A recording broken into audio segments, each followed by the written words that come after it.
I can't go on living. The voice muttered so softly that I almost missed it. Come home. I tried to sound as cheerful and upbeat as possible, but my voice quivered. A quiet silence ensued. Is it okay? With a hesitant voice, I couldn't help but shed a tear. This is your home too, you know. After that, there were no words, we just cried together. My son, looking somewhat embarrassed as he opened the front door, seemed to have put on more weight than when we last lived together. No, that's not right. Upon closer look, he was swollen. His father and mother-in-law had been siphoning off his salary, and he had been surviving on instant noodles for all 3 meals. It's impossible for anyone to maintain physical and mental health in such a situation. I closed my eyes, taking a deep breath to contain my anger. I've been put through a lot by my husband and mother-in-law, but this was the first time I felt this enraged. A mother's role is to protect her son. Just 2 more months. With determination, I opened my eyes and said to my son, "Can you hang in there for just 2 more months? By then, those 2 will be going down to hell." No, they'll probably send themselves there. My name is Mary, 50 years old. I work in accounting at a company and live alone in an old 2-bedroom apartment in New York. Although I live alone now, I have a husband and a child. Up to 1.5 years ago, our family of 4 lived in this cramped apartment. My husband, Tom, who's 2 years my senior, is a corporate employee and holds the position of sales director. He had his issues before we got married, but after tying the knot, he became the very definition of a workaholic. However, he dumped all the household responsibilities on me, even though I also worked full-time. I was the one who attended all our son John's school events, taking off from work when necessary. Our son John is turning 24 this year. Ever since he was a little boy, he was quite the rascal, often coming home with his clothes covered in mud. Even when I'd come home exhausted from work, his clothes and body would be gritty. When I'd brush my hand over his head, sand would fall out. Get in the shower right now. If there's one good thing about this rundown apartment, it's that it has a proper bathroom. Even when I scolded him, John would just laugh and say with an innocent smile, "Let's eat dinner first, Mom." Mischievous, yet so endearing. Seeing my son smile, it felt like all the exhaustion from work just melted away. Then there's my other family member, my mother-in-law, Linda. She was the root cause of why I ended up living alone like this. She retired and started living with us when John was 6 years old. Tom, having grown up just with his mother, was somewhat of a mama's boy. When Linda called saying she wanted to move in, Tom didn't consult with me and just said, "Sure," without a second thought. "Why did you agree without discussing it with me?" Seeing my frowned face, Tom showed an angry expression. "Why are you against living with my mom? What's your reason? She raised me on her own, working hard as a single mother," he argued passionately. "But our apartment is small, and John's at that mischievous age. I wonder if Linda wouldn't get tired of it all," I said hesitantly, trying to argue my point. I always loved how devoted Tom was to his mom, but realistically, living with 4 people in this tiny apartment seemed impossible. "Is that all?" Tom laughed. "My mom doesn't care about small spaces. The apartment we used to live in was old and run down. She worked hard so we could move to a better place. We're working hard to buy a condo, she'll understand. She's retired, she'll probably help out around the house." Tom continued. "Mary, you're working too. It'll probably make things easier." Hearing that, I felt a bit relieved, thinking, he's considered my feelings too. But then Linda, entering the room with her bags, said, "Oh my, what a small and messy place. I told you, right? We're working hard to buy a nice, new condo." Tom explained, his face reddening as he tried to make light of the situation. "Well, it's been how long since you 2 got married? 7 years? 8 years? And you still haven't saved enough?" She looked at me disapprovingly. "Mary, you're working, right? I raised this boy on just my salary. Then she had an idea. Maybe you should cover the living expenses with just your salary, Mary. That way, all of Tom's earnings can go towards the condo. I can't do that. I began, but Tom grabbed my shoulder. Brilliant idea, Mom. You did raise me on a single income. I thought he must be out of his mind. Linda had raised just one child. And she probably had some support being a single mother. Now they're asking me to cover the expenses for 4 people on just my salary. But to prevent being ridiculed further by Linda, Tom desperately tried to convince me. With this plan, that luxury condo isn't just a dream anymore. Thanks to Mom, she'll take care of John, and we can push forward. That's right. You two will work hard. I'm here, and I'll take care of John. Linda said, patting John's head. I sighed softly. Reluctantly, I agreed.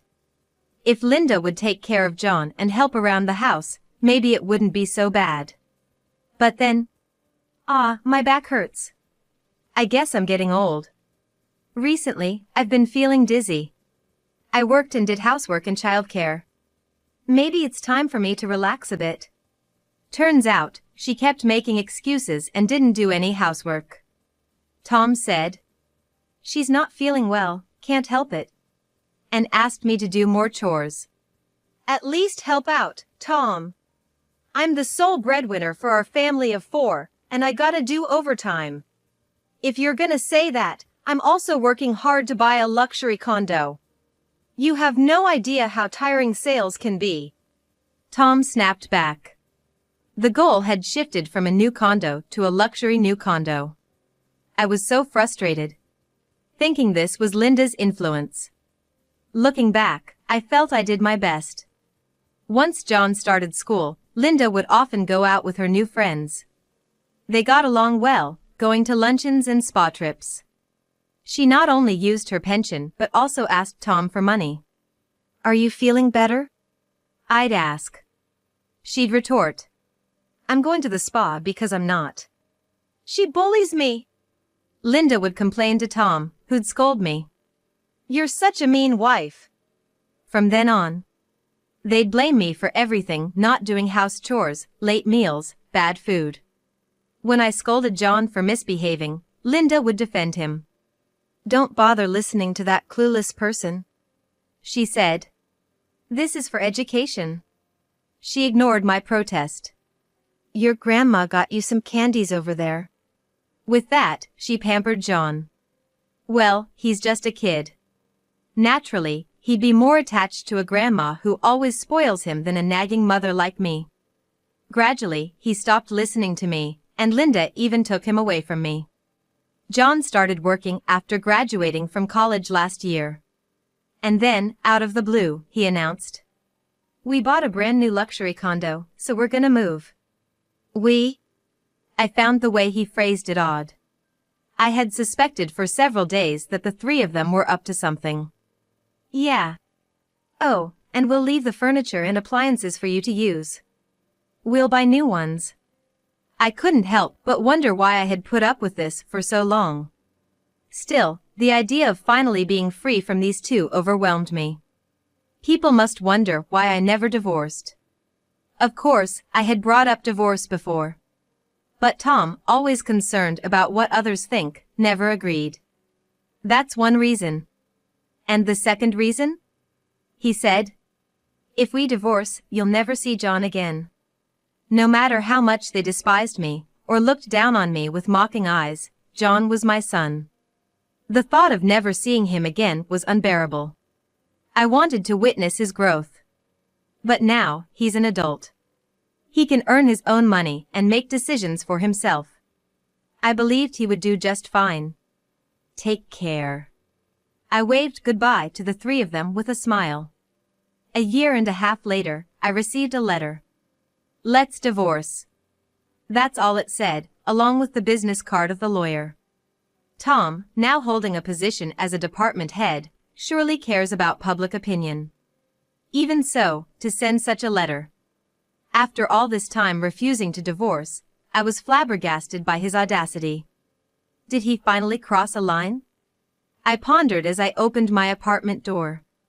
Suddenly, my cell rang. The screen showed John's name. I answered immediately. Hello? There was silence on the other end. I repeated. Hello? John? After a moment, I heard quiet sobbing. Mom, help me. What? I can't take it anymore.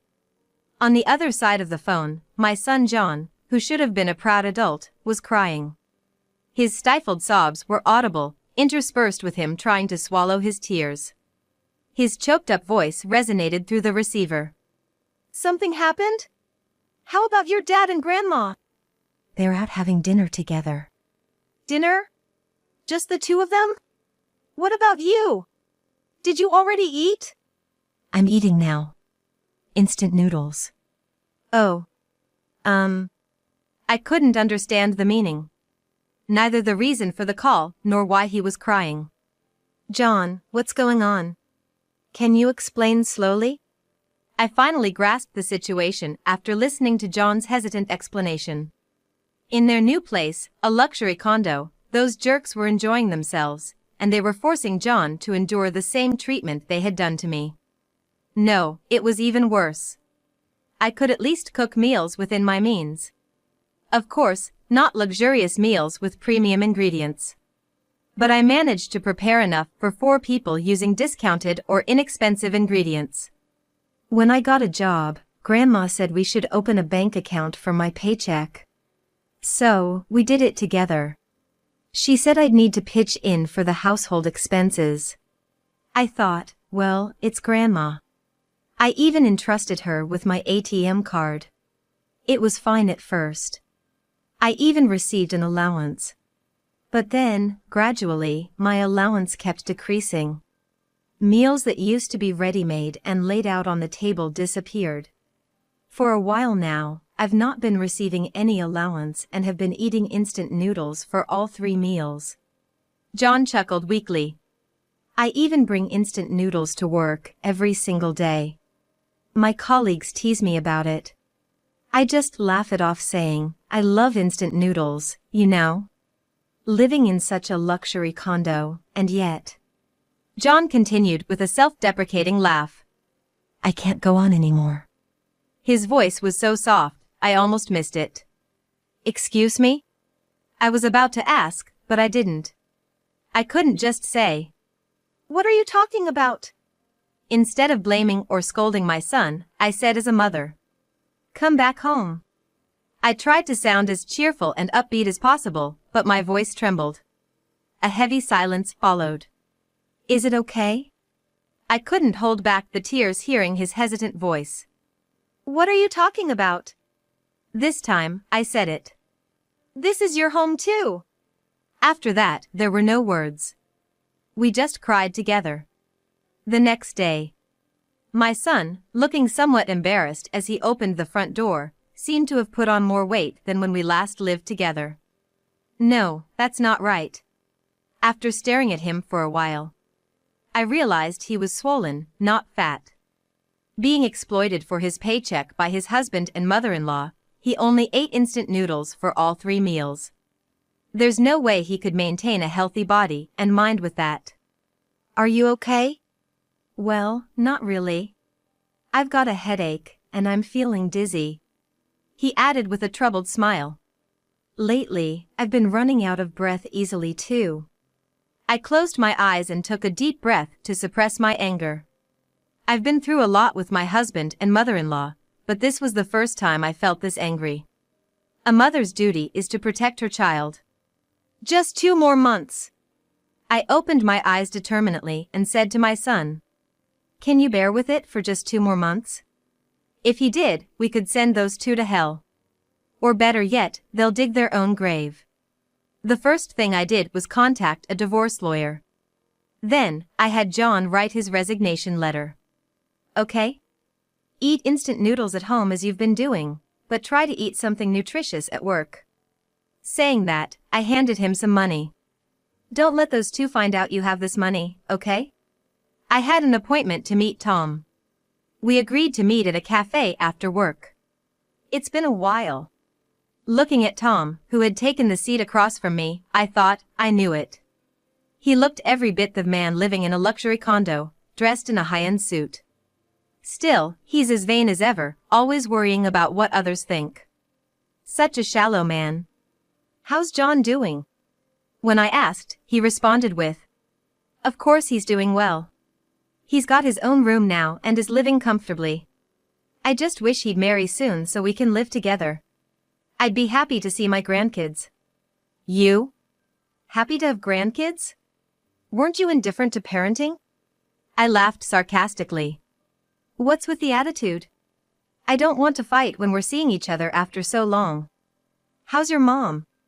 Cutting him off, I quickly asked. Oh, she's doing well too.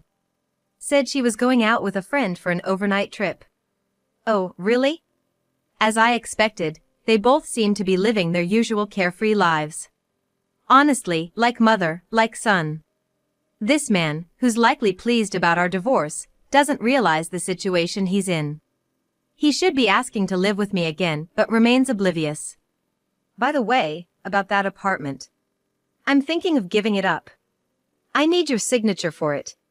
Sure, I have no attachment to that old, rundown place. All right. I'll handle the paperwork. I'll mail you the documents, so please sign and send them back. Okay, got it. Well, I should get going. Standing up with the check in hand, as a final gesture of goodwill.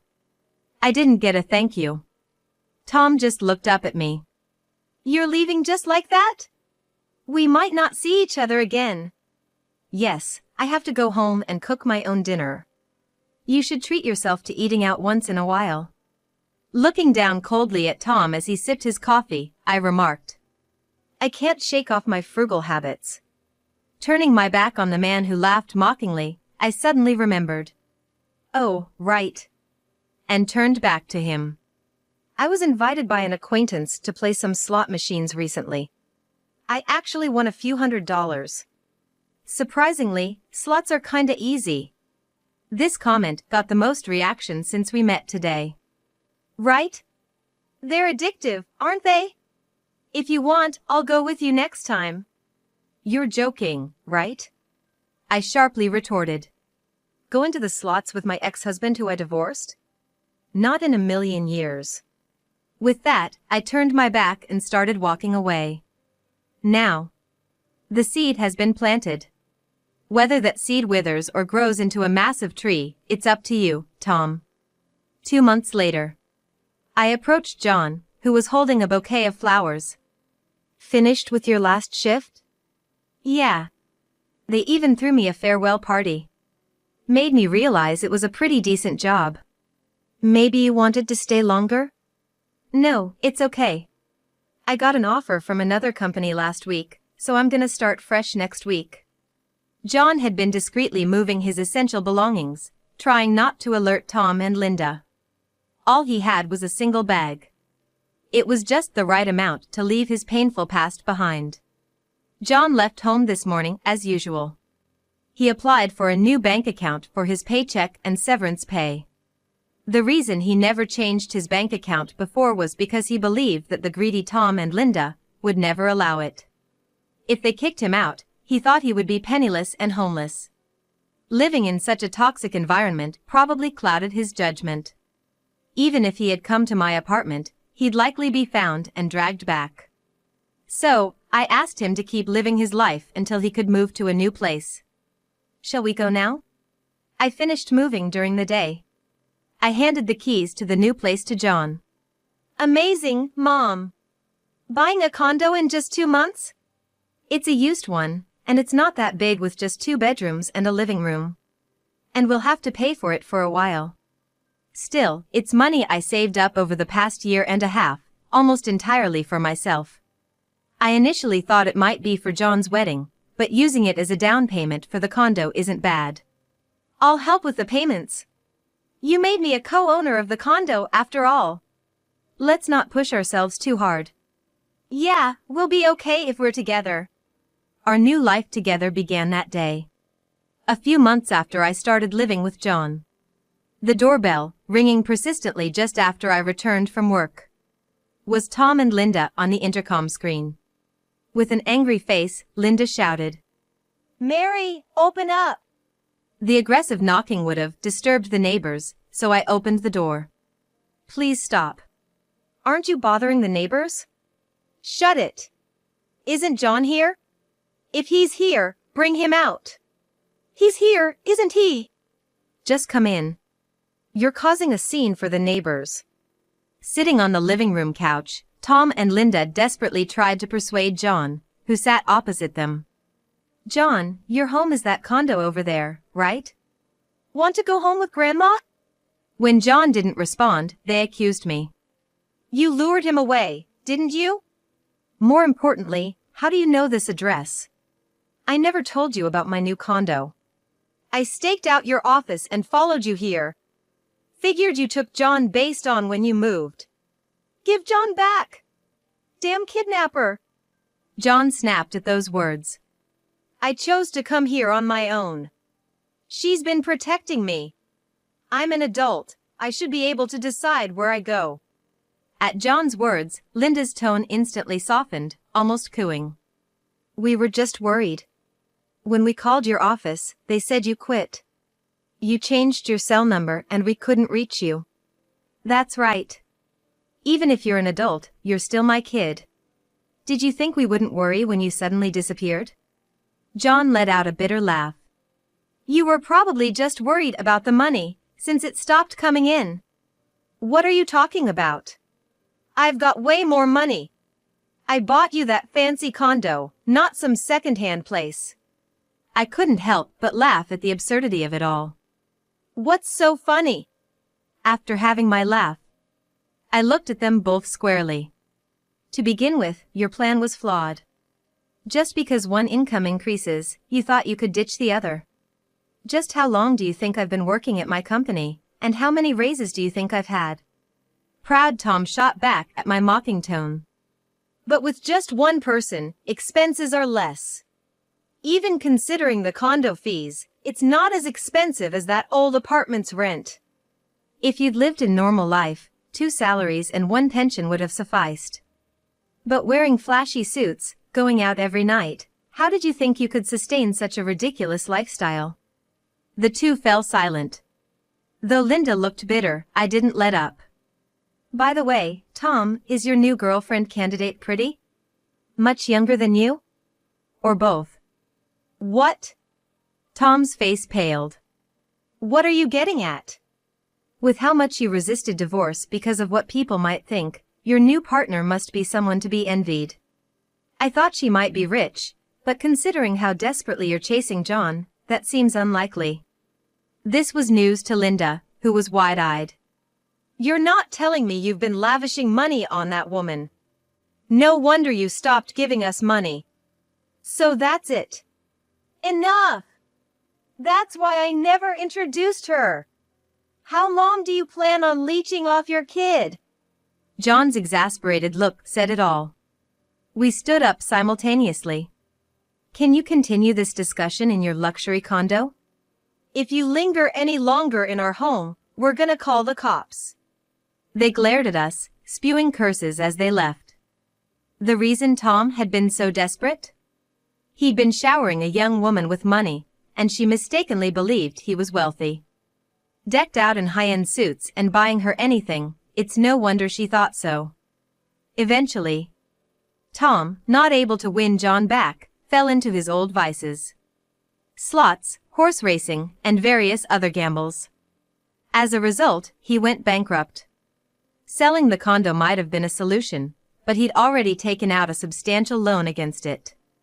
He was dumped by the girlfriend, lost trust at his job, and now apparently lives in an even worse apartment than before. I knew all this because Linda came over with some sweets, complaining endlessly. She claimed she was apologizing, but it seemed her true intent was to live with us. "I'll pay for my stay from my pension." Of course, we politely declined with a smile and sent her on her way. "I'm home." Every time I come home, my son's smiling face greets me. "Oh, welcome back. We've got beef stew for dinner tonight." Wow, you made dinner? Thanks. Yeah, I managed to get off work on time today. My son tastes a bit from the plate I hand him and gives a thumbs up, saying, This is good. Awesome. John and I, a close-knit father and son, are living a harmonious life. John has gotten a lot healthier, having recovered from some swelling issues. Can you pack lunch for me again tomorrow? I'm gonna wake up early and help out. You can eat out sometimes, you know? Nah, your lunches are the best. Saying that, John grinned like a little kid.